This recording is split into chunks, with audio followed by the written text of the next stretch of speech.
Hoy me encuentro en el Aeropuerto Internacional El Dorado y desde este lugar les voy a contar una de las tantas historias olvidadas en la aviación de Colombia. Al final de este video ustedes me van a decir si alguna vez habían escuchado esto, si sus papás o sus abuelos se los habían contado.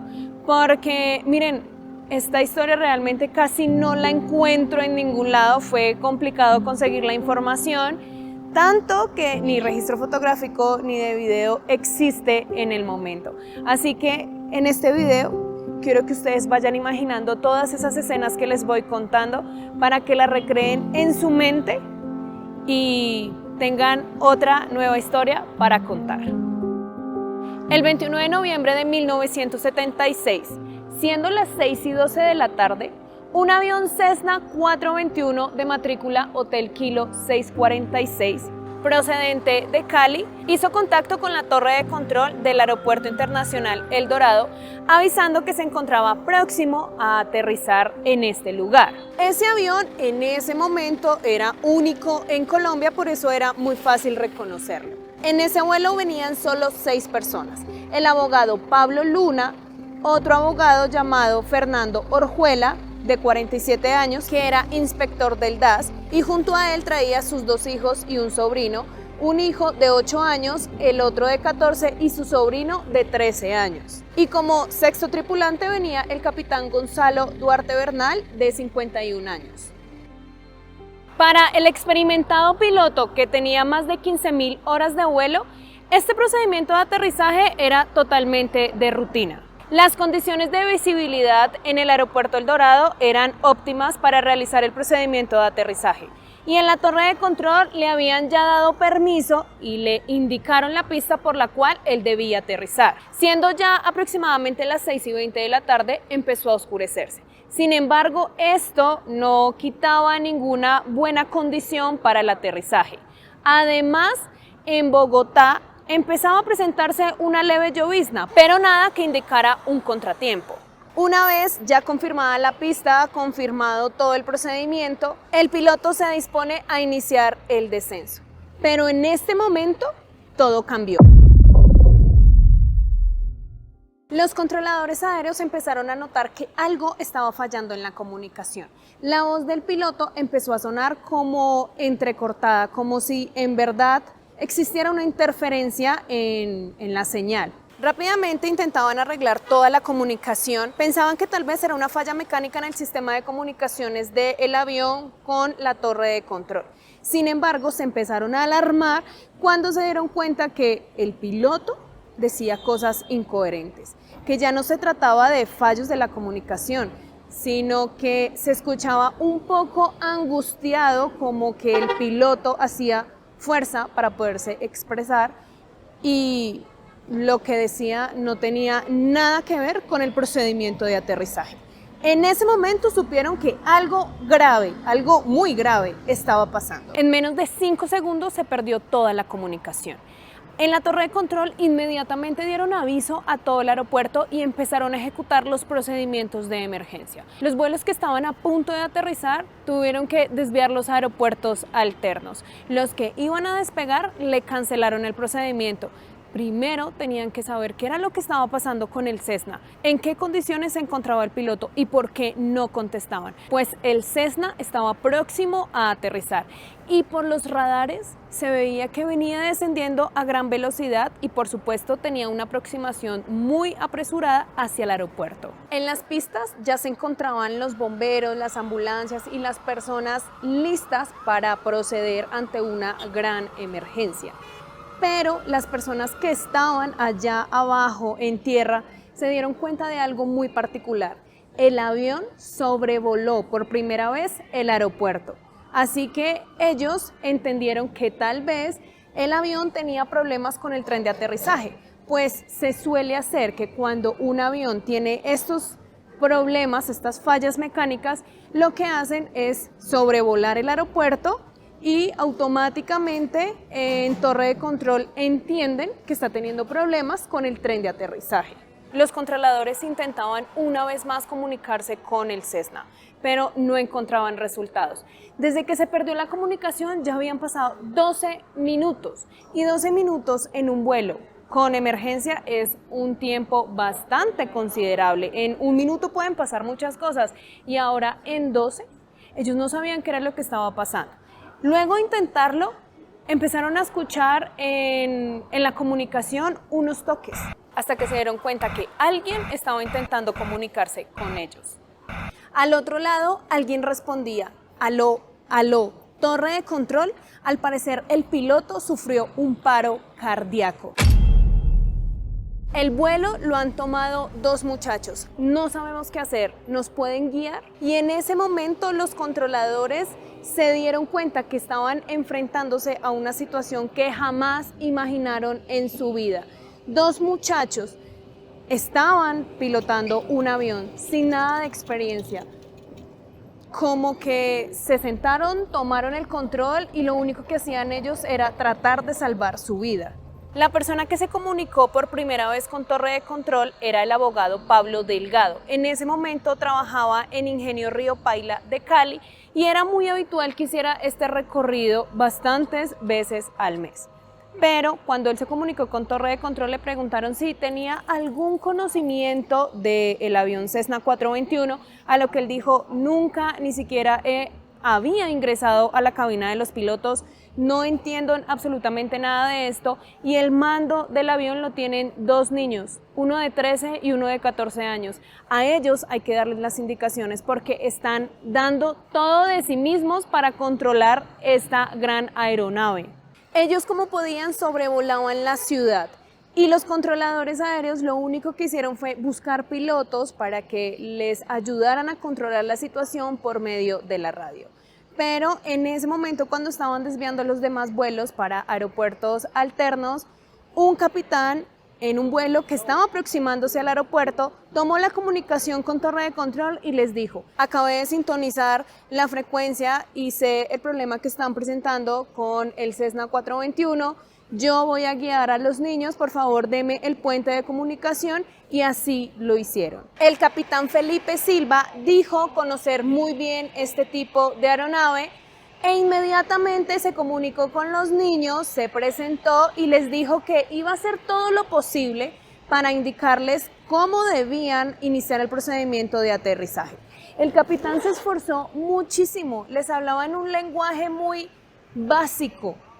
Un comandante con experiencia volando una aeronave, tratar de enseñarle en un momento o indicarle el procedimiento de aterrizaje a unos niños sin tener nada, yo me imagino que la impotencia debió ser muy grande. Pues él les decía cosas como: a su derecha, miren este botón color verde, a su izquierda está esta palanca, en la parte superior está un botón con estos dibujos, estas letras, e intentaba de todas las maneras tratar de tener una comunicación asertiva con estos niños que no tenían absolutamente ninguna idea de cómo pilotar una aeronave. Mientras tanto, en tierra, un radioaficionado logró captar con sus equipos especiales para intervenir en la frecuencia de los radios de la policía, el ejército, del aeropuerto, la frecuencia del vuelo en emergencia. Él automáticamente se puso en contacto con un locutor que era conocido de él, llamado William Giraldo, que trabajaba en ese momento para Caracol Radio. Le contó que tenía una frecuencia de un avión en emergencia y que iban 2 niños pilotando el avión. Esto, por supuesto, lo dejó sin palabras e inmediatamente decidió sacar al aire, en vivo, por la radio, la frecuencia del vuelo. Así que ¿cuántas personas en ese momento no estarían escuchando todo lo que estaba pasando? Esto provocó que personas salieran a la calle a mirar al cielo buscando si veían el avión sobrevolar por encima de ellos en algún momento. Los niños seguían en una comunicación constante y consciente con la torre de control. Sin embargo, las condiciones climáticas se empezaban a poner un poco más densas. La lluvia se empezó a intensificar. Por medio de la transmisión de radio, el capitán llamado Antonio García siguió desde el primer momento la transmisión de radio. Y él sabía que tenía todos los conocimientos del Cessna y además que sabía cómo indicarle a los niños el procedimiento de aterrizaje. Se sentía impotente en su casa al escuchar que la comunicación no era efectiva, no era asertiva, cuando les estaban diciendo a los niños qué botones, qué palancas empezar a usar para realizar un correcto procedimiento. Así que él sale de su casa, que quedaba al extremo del aeropuerto, se monta a su carro y en medio del trancón, la tormenta, la gente en afanes a esa hora de la noche, ideó un plan y era llegar hasta este lugar, hasta el aeropuerto, montarse en un avión C-45 y despegar. Buscar el avión con los niños, hacerse al lado del vuelo y empezarles a dar todas las indicaciones, pero no las indicaciones desde tierra como lo estaban haciendo en ese momento, sino que él quería hacerse al lado del avión y empezarles a decir qué botones, qué palanques tenían que utilizar para lograr con éxito un aterrizaje. Mientras tanto, en la torre de control, el director de la aeronáutica analizaba todos los posibles riesgos a los que estaban enfrentados si el avión hacía aterrizaje en el aeropuerto El Dorado. Ya había sobrevolado por segunda vez el aeropuerto y unas viviendas aledañas al aeropuerto ya habían reportado daños estructurales en sus viviendas porque el avión ya estaba volando muy bajo. Techos, vidrios rotos, un ruido desesperante para las personas y esto hacía que empezaran a evaluar todos los riesgos a los que se estaban enfrentando. Primero, donde estaba sobrevolando el avión, habían aproximadamente más de 350,000 habitantes y además los vuelos que estaban parados en la pista del aeropuerto El Dorado pues estaban ya con pasajeros a bordo. El avión tenía el riesgo de caer sobre los techos del aeropuerto o cuando aterrizara chocarse contra otro avión. Muchas personas estaban en riesgo. En la torre de control surgió la idea de desviar el avión hacia el sector del Parque La Florida. Era una zona que en ese momento estaba despoblada y que tenía alta probabilidad que aterrizaran sin ningún contratiempo grave. Sin embargo, en el radar se dieron cuenta que en esa zona se presentaban fuertes precipitaciones, vientos cruzados que podían en un segundo precipitar el avión a tierra. Esta condición climatológica para los aviones es bastante peligrosa. Además, se estaba haciendo una formación de nubes llamada cumulonimbus. En esa formación y en palabras básicas se presentan fuertes vientos, lluvias, tormentas eléctricas, todas las condiciones adversas para un buen desempeño del avión. Realmente es que no se pueden meter nunca dentro de esa nube.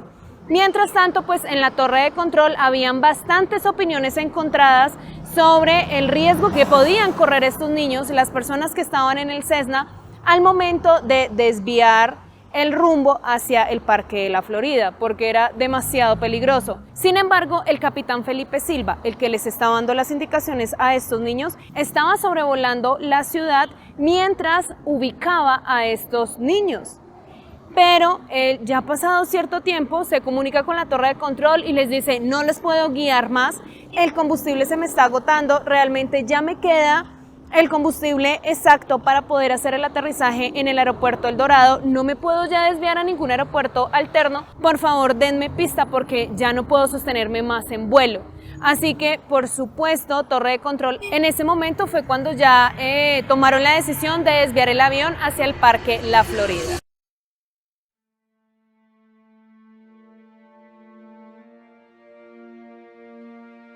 El vuelo del capitán Felipe Silva venía procedente de Estados Unidos y tenía a bordo a más de 200 pasajeros, 200 vidas que esperaban aterrizar prontamente en el aeropuerto. A las 7:10 de la noche fue la hora en que desviaron totalmente el avión hacia el Parque La Florida. Mientras tanto, en la torre de control empezaron a escuchar las voces de los niños desesperados.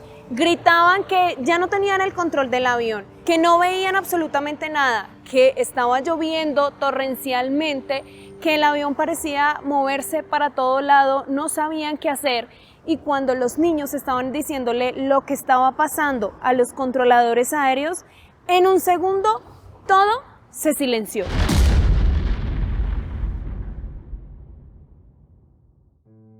En la torre de control todo se silenció. En las emisoras de radio también. Las personas que estaban escuchando la transmisión en vivo guardaron silencio. Nadie sabía qué era lo que estaba pasando. Y a los pocos segundos que parecían eternos, un silencio sin precedentes, un silencio sin explicación, obligó a pronunciar las palabras que nadie quería escuchar en ese momento. El controlador que los venía siguiendo desde el minuto 1 y que estaba atendiendo toda la emergencia, lo único que pudo decir fue: se estrellaron. En ese momento, el país no lo podía creer.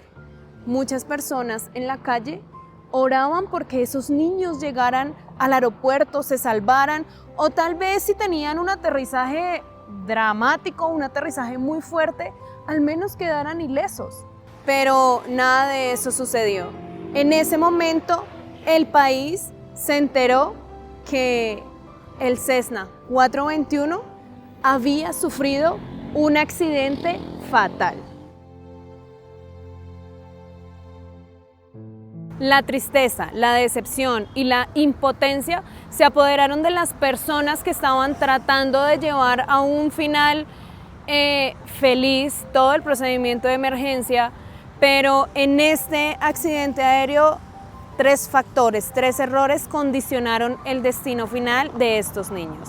La falta de conocimiento para pilotar un avión, las condiciones climáticas, haber ingresado en esa gran nube y tercero, la oscuridad de la noche. Cuando los desviaron hacia el Parque La Florida, realmente ya se estaban acercando a un lugar despejado donde ya no habían luces de la ciudad ni luces del aeropuerto que los pudieran guiar un poco. Y las lluvias torrenciales acabaron con la vida de estos 6 tripulantes, bueno, de los 5 tripulantes, porque realmente el piloto ya había fallecido de un paro cardíaco. Al capitán Antonio García realmente le faltaron 5 minutos para llegar al aeropuerto. Tal vez pensaba que su plan de coger un avión, despegar y ayudar a estos niños al lado iba a ser todo un éxito, pero la tristeza se apoderó totalmente de él, tanto que no siguió avanzando porque pues ya no había nada que hacer. Milagrosamente, estos niños lograron mantener un vuelo aproximado de 35 minutos. 35 minutos dando vueltas sobre la ciudad, esperando cualquier nueva instrucción que los llevara a completar su proceso de aterrizaje. Dieron todo de sí mismos para salvar sus vidas, pero lastimosamente todos los factores estaban en su contra y perdieron la vida. Cuando los organismos de rescate llegaron al sitio del accidente, no encontraron algún cuerpo completo porque el impacto fue tan fuerte que pues se desprendieron algunas partes de sus cuerpos y otras ya las había consumido por completo el fuego.